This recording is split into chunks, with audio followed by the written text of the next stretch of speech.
Hi, everybody. Uh, sorry, Diane's here. Dee, hi. Today we are doing our first Crockpot recipe all together, and we'll talk through the different ways to do it. We're going to be making a garlic Tuscan chicken with spinach and sun-dried tomatoes. And we have a cup of sun-dried tomatoes that we've rinsed to get the oil off. And Dee is going to chop them for us. I'm going to angle it down so you guys can watch that. Because as she reminded me, I wasn't thinking of it because I've only ever had them just like tossed in a pasta salad or cooked on pizza, which dehydrates them further, that if we're going to be putting them in a crock pot for a few hours with liquid, they're going to rehydrate and expand. So you want them to be smaller.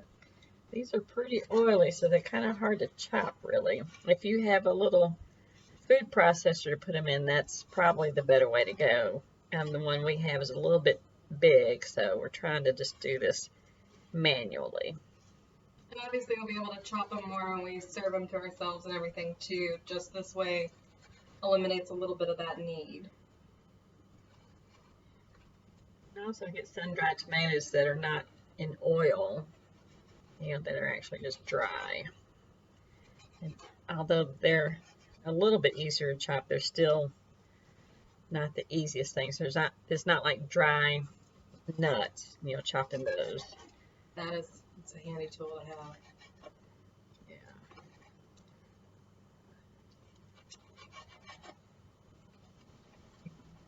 Yeah. All right, we'll check back in a little bit. All right, we'll move you guys over. We're going to be making the sauce for this in advance, and you don't do that for every crockpot recipe, obviously, but for this one, just because there's a lot of different good flavors, they recommend making the sauce as its own and then adding it to the crockpot instead of just kind of piling everything in and hoping it all kind of flavors out. So we're doing 2 tablespoons of oil in there. And obviously it's garlic Tuscan chicken, so we're going to do 3 tablespoons of garlic.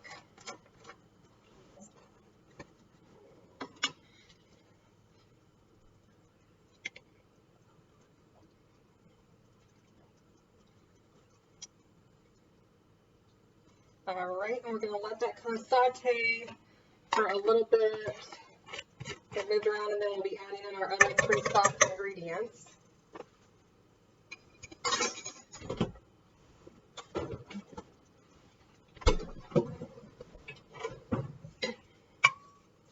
I hope everyone's doing well. We're having a good day, and it's definitely getting to be summer here. Feeling the heat and the humidity. Wishing for a pool.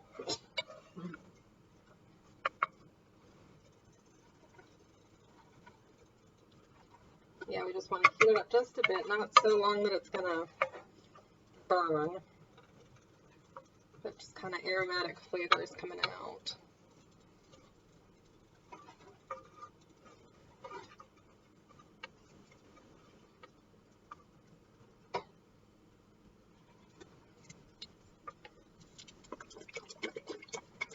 Sorry, just shaking up the cream.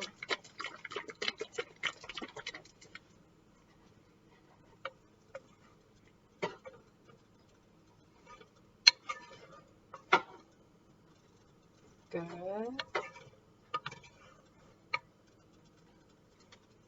And Dee is still chopping up sun-dried tomatoes. Oh.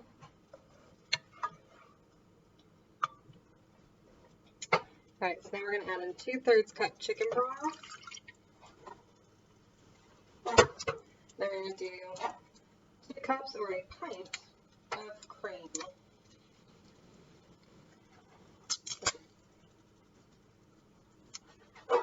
And this may seem like a lot. You could always half this recipe if you wanted less.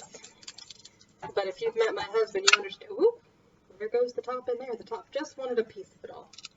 Why, I'm definitely doing kind of a doubled version of the original recipe. But you could go with half of everything.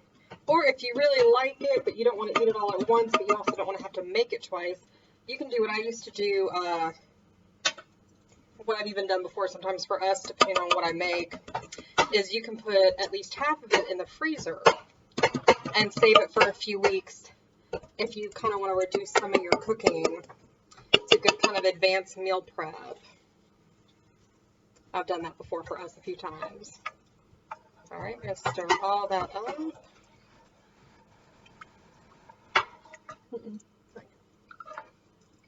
We're going to let that simmer for a few minutes. Be back in a couple minutes. All right, we've let it simmer for a few minutes, so we're going to add in our Parmesan. We added in 1.5 cups of Parmesan. Working on getting that all melted in our saucepan. And then, while it kind of simmers, cools a little bit, we'll get everything assembled into the crock pot.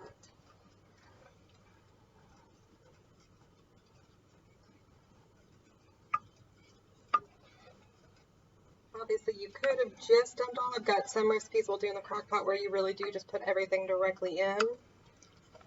But sometimes you do. You want to bring out your flavors a little more, your different spices a little bit better.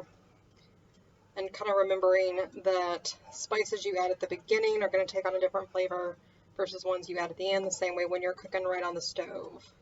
So sometimes we do them right at the beginning and we'll hit them just a little bit the last like 15-20 minutes, even in a crock pot, just to kind of show the depth of flavor between the two. This smells so good. Cheese is melting well, blending well.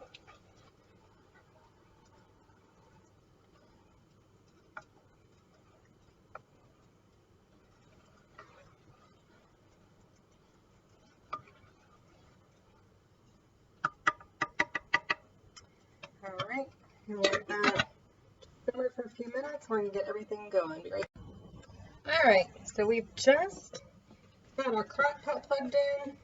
Everybody's is a little bit different, but ultimately what you want to do is know if you're doing high or low. If you have a recent crock pot, you might have warm. That's if you're doing something where you're serving it directly out of the crock pot, like at a party if you had meatballs or a lot of dip in this, you would put it on warm. But what we're doing is we're going to put ours on high because I'm here. I started this during my lunch hour, so it's only going to be about 3.5 hours in here. Whereas if I was going into the office all day or if I was going out for a while and I was starting first thing in the morning and could let it go for 7 or 8 hours, I would go to low. But we're going to do high for this one. And mine has a timer. I'm going to put it at 3 hours and check it at that moment and see if it needs another half hour or not. Okay. Yours may not have a timer, in which case use your oven timer, or most of our phones have timers now, so it's just figuring that out. But that's pretty much it for crock pots, for what we do with them. All right, and we're putting in about 2.5 pounds of chicken.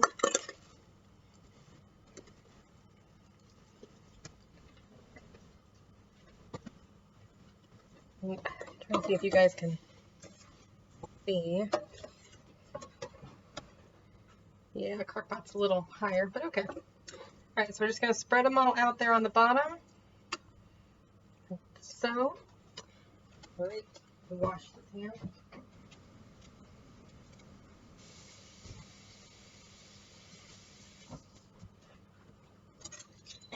We're going to do 2 tablespoons of Italian seasoning.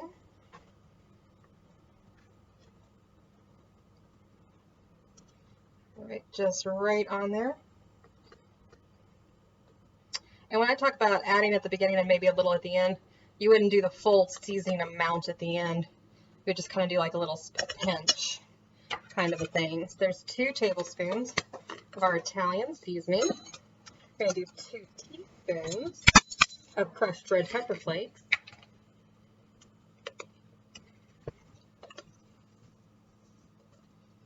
Sprinkle them in there. Sprinkle them in there.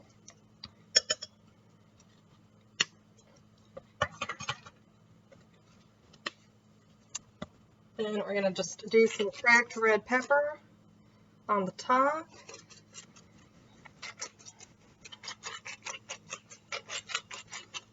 All over it. This is kind of your choice, your taste.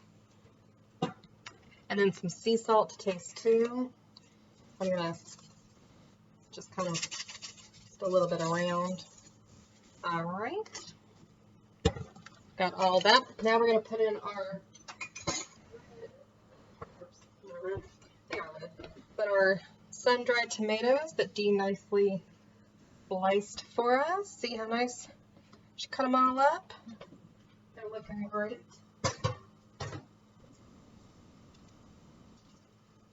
All right, and then we are finally just going to top it off with our cream sauce that we've been boiling and simmering and whatnot. We actually turned down in it still. All right.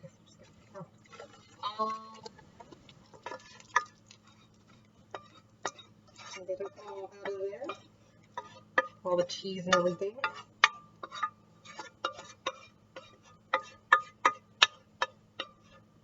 So we get everything in. Good thing to do to make sure everything's coated, everything's kind of there, as you stir it all up. Oh yeah. Probably could have used my smaller crock pot in Repro, which would be about the same thing. But that doesn't necessarily matter. It's just thought it might take up more space. But that's all. So this is a larger crock pot. You can do more in it. You can put this kind of in your kind of regular average size crock pots too. You put the top on and you do not touch it till that timer goes off. So in 3 hours is when we'll be back. Check in then. All right, it has been cooking for a little over 3 hours. Kind of angle it towards you guys so you can see, well, sort of. It smells delicious. And this is good. You could put this on pasta, you could put it on rice. Tonight we're just going to do it with some bread because we've still got some tomato pie left and everything. But I think tomorrow night it's going to be going on pasta. The final thing we add is 2 cups of chopped, packed up spinach. I just used a frozen one. You're welcome to get fresh spinach, whatever you want to do. But this was just an easier option for me. And Dee is in the back toasting up bread for tonight's dinner. That's what we'll be having. So we're just going to stir that in. The spinach doesn't need to stay in the crock pot too long at all. And get all that.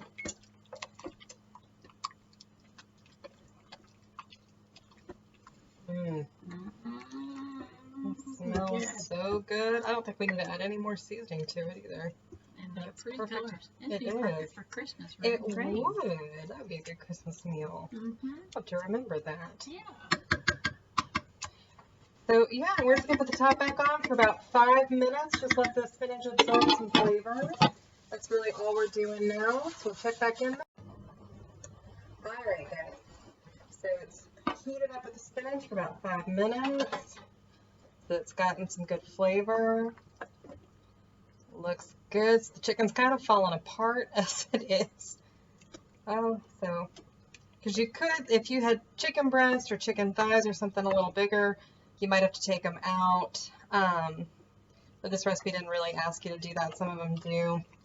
But if they've been in the slow cooker long enough and they get good and tender, you can see I'm barely I'm just kind of lifting them up and they're just falling apart into nice bite-sized pieces, which is also the beauty of the slow cooker. So they're good. And my tip when you make something in the slow cooker and your intent, like ours is to spread it over a few days, is to get your Tupperware right out so that as you're serving, you put right into the Tupperware so that you've got your leftovers for the next few days or however long you're spreading it out, how much you're portioning, and can go right into the fridge or the freezer or both. So that is my little helpful tip. But look how good. We'll plate it in a little bit. Mom's still got the bread heating in the oven. So show you when we plate it. But I'm going to be spooning into the Tupperware while we wait for the last couple minutes. All right, guys. All right, like I said, tonight we're just going to do some bread that we've toasted up in the oven. It'll be nice and easily soak it up. But, you know, you could do it with rice.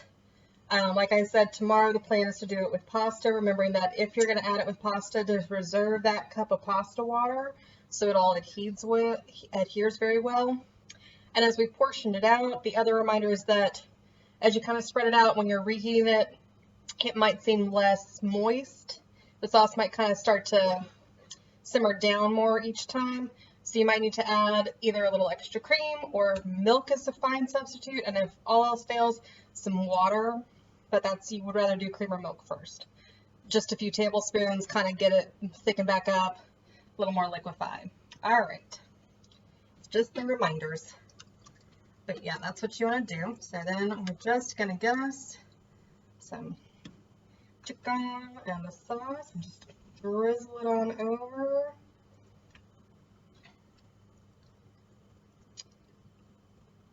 Oh, it's looking so good, guys. It's looking so delish.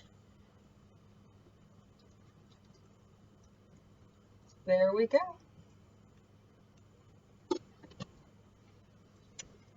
All right. Bon appetit. See you guys later.